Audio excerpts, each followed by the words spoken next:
নমস্কার বন্ধুরা, মেঘার সাথে বাঙালিয়ানাতে আপনাদের সবাইকে স্বাগত।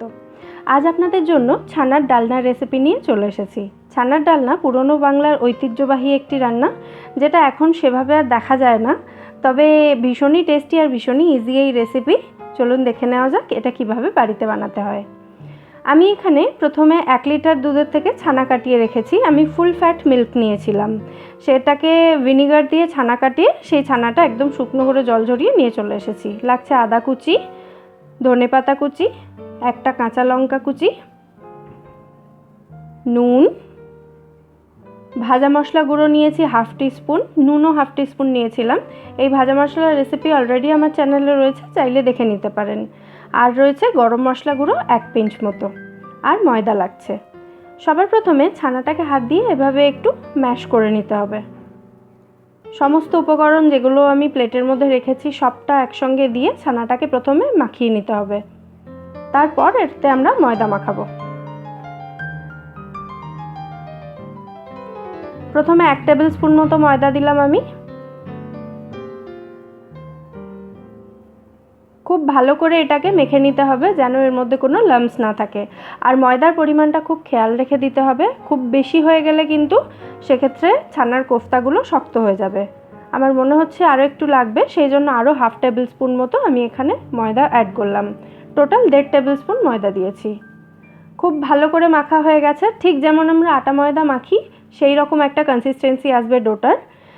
তারপর এই ডো থেকে ছোট ছোট পার্ট নিয়ে ছোট ছোট বল বা কোফতার শেপে আমি গড়ে নেব সমস্ত ছানাটা ইউজ করে। দেখুন ঠিক এই রকম হবে। সমস্ত কোফতাগুলোই আমরা তৈরি করে নেব।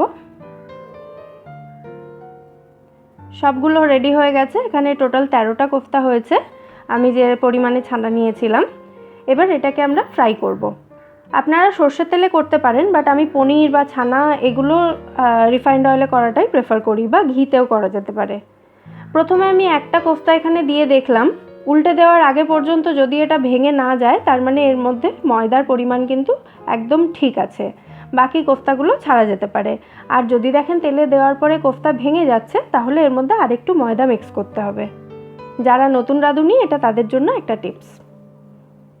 একটু সময় নিয়ে এটাকে ভাজতে হবে, না হলে কিন্তু ভেতরটা কাঁচা থেকে যাবে। আর একদম লো ফ্লেমে এটাকে ফ্রাই করবেন।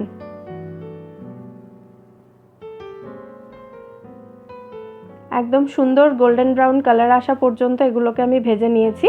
এবার এগুলো তুলে নেব। এবার ওই তেলটাই 2 টেবিল স্পুন মতো রেখে আমি বাকি তেলটা ঢেলে নিয়েছি। তার মধ্যে দিয়ে দিলাম 1 টিস্পুন গোটা জিরে, 1 পিঞ্চ মতো হিং, একটা তেজপাতা এবং কয়েকটা গোটা গরম মশলা, এলাচ, লবঙ্গ এবং দারচিনি। 10 সেকেন্ড মতো ফোড়নটা একটু নাড়াচাড়া করে নিতে হবে। তারপর ফোড়নে মিষ্টি গন্ধ আসতে শুরু করলে ওর মধ্যে কেটে রাখা আলুগুলো দিয়ে দিতে হবে। আপনারা কিন্তু আলু ছাড়াও এটা করতে পারেন। আলুটাকে কালার চেঞ্জ না হওয়া পর্যন্ত ভেজে নিতে হবে, মানে একদম হালকা করে এটাকে ভাজবো আমি। কালার চেঞ্জ হয়ে গেলে কিন্তু দেখতে ভালো লাগে না। আলুটা হালকা ভাজা হয়ে গেছে। এর মধ্যে দিয়ে দিচ্ছি 1 টিস্পুন মতো আদা গ্রেট করে রাখা। আপনারা কিন্তু আদা বাটাও দিতে পারেন। আদার কাঁচা গন্ধ চলে যাওয়া পর্যন্ত এটাকে একটু ফ্রাই করে নিতে হবে। তারপর দিয়ে দেব একসাথে বেটে রাখা টমেটো এবং কাঁচা লঙ্কা। আমি 4টে কাঁচা লঙ্কা এবং একটা মিডিয়াম সাইজের টমেটো মিক্সিতে পেস্ট করে নিয়েছিলাম। ঝালটা নিজেদের স্বাদ অনুযায়ী দিতে পারেন। তারপর দিচ্ছি স্বাদ মতো নুন, হলুদ গুঁড়ো 1/2 টিস্পুন, কাশ্মীরি লাল লঙ্কা গুঁড়ো 1/2 টিস্পুন, ধনে গুঁড়ো 1/2 টিস্পুন, জিরে গুঁড়ো 1/2 টিস্পুন এবং ভাজা মশলা গুঁড়ো 1/2 টিস্পুন। ভাজা মশলার মধ্যে গোটা ধনে, গোটা জিরে এবং শুকনো লঙ্কা শুকনো খোলায় ভেজে গুঁড়ো করে রাখা আছে। মশলাগুলো পারফেক্টলি মিক্স হওয়ার জন্য আমি সামান্য একটু জল দিচ্ছি এখানে, তাতে খুব ভালো মিশে মশলাগুলো। খুব ভালো করে কষিয়ে নিতে হবে। তারপর দিয়ে দিচ্ছি 1/2 টিস্পুন মতো চিনি।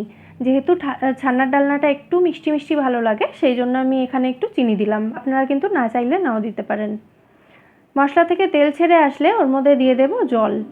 জলটা এখানে নিজেদের পরিমাণ অনুযায়ী দেবেন, কিন্তু ছানার ডালনাতে ছানা যতক্ষণ রান্না হবে ততক্ষণ কিন্তু গ্রেভি থাকবে। গ্যাস অফ করার পরেই দেখবেন ছানার যে কোফতাগুলো সেগুলো সমস্ত জল খেয়ে একদম নাদুস নুদুস হয়ে বসে আছে, মানে গ্রেভিটা একদম কমে যাবে। সেই জন্য জলের পরিমাণটা আমি এখানে একটু বেশিই দিলাম। তারপর এটাকে ঢাকা দিয়ে কুক করতে হবে যতক্ষণ না আলুটা সেদ্ধ হচ্ছে। প্রায় মিনিট 10 রান্না করার পর আলুগুলো একদম সেদ্ধ হয়ে গেছে। দেখুন খুব সুন্দরভাবে কিন্তু আলুটা সেদ্ধ হয়ে গেছে এখানে। এরপর আমরা এর মধ্যে ছানার কোফতাগুলো মিশিয়ে দেব। ছানার কোফতা মেশানোর পরে কিন্তু খুব বেশিক্ষণ আর এটাকে রান্না করা যাবে না, মিনিট 2-3 মতো এটাকে আর আমরা রান্না করব ঢাকা দিয়ে।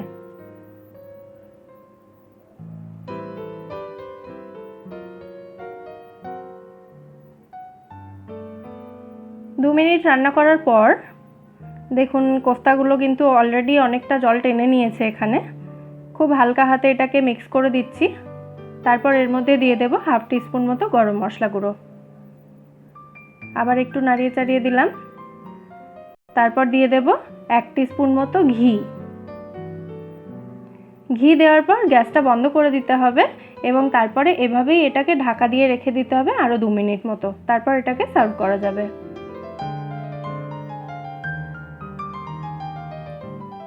2 মিনিট স্ট্যান্ডিং টাইমে রাখার পর এটাকে আমরা আরও একবার মিশিয়ে দেব খুব ভালো করে। দেখুন আমি বলেছিলাম না ছানার কোফতাগুলো সমস্ত গ্রেভিটা টেনে নেবে, নিয়ে নিজে নাদুস নুদুস হয়ে বসে থাকবে। কোফতাগুলো কিন্তু অনেকটা ভারী হয়ে যাবে দেখুন। তাহলে আপনারাও এভাবে ট্রাই করুন, আমায় জানাবেন রেসিপিটা আপনাদের কেমন লাগলো। রেসিপি ভালো লাগলে ভিডিওটাকে অতি অবশ্যই লাইক করবেন, এটা বন্ধুদের সাথে শেয়ার করবেন আর আমার চ্যানেলটা সাবস্ক্রাইব করতে কিন্তু ভুলবেন না। ফিরে আসবো নতুন কোনো রেসিপি নিয়ে। সবাই সুস্থ থাকবেন, ভালো থাকবেন এবং ভালো রাখবেন।